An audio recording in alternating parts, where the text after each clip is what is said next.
Perempuan nak simpanan emas tumpan bertambah, tengok emas tu selalu.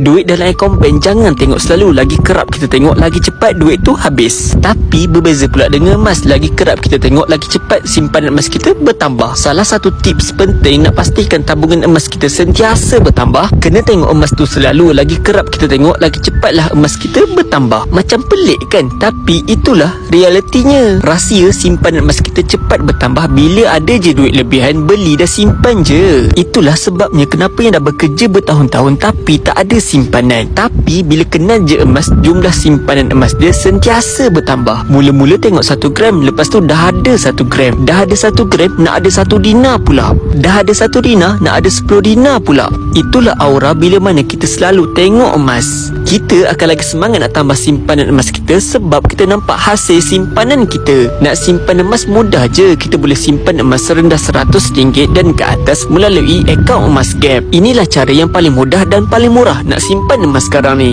Jadi untuk tuan-puan yang nak mulakan simpanan emas, boleh kontak saja nombor di bio saya untuk saya bantu simpanan emas tuan-puan. So, dapat satu, cik komen. Jangan lupa follow.